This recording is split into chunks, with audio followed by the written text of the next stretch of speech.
Assalamualaikum. I'm Dr. Safia Ajmal. In this video, I will discuss about the management of a patient with obstetric cholestasis. First of all, consult the couple that she is having pregnancy with obstetric cholestasis. Explain that this is high risk pregnancy associated with some fetal-maternal risk factors.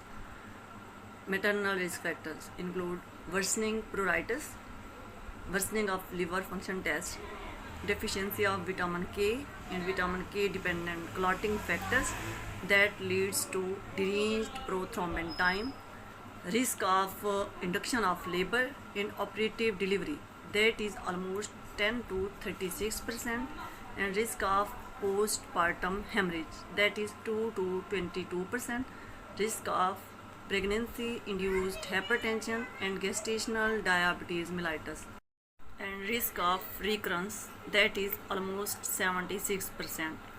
Now, fetal risk factors that includes risk of IUD that is 15%, meconium aspiration syndrome that is 25 to 45%, prematurity that is 12 to 44%, and intrapartum fetal distress during labor, poor APGAR score, and prolonged NICU admission.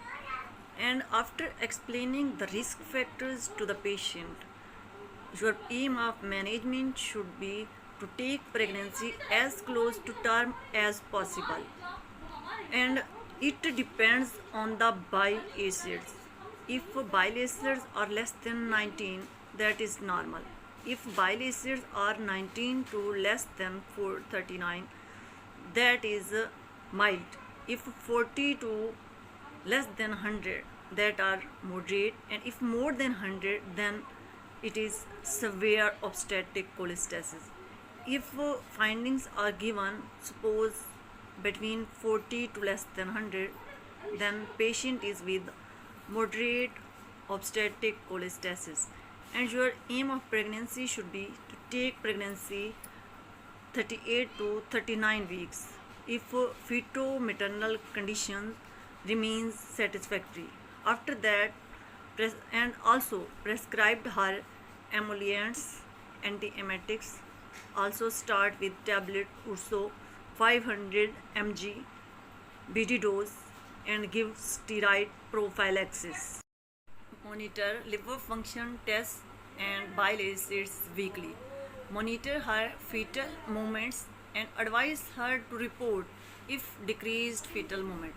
And at 36 weeks, start tablet vitamin K if needed.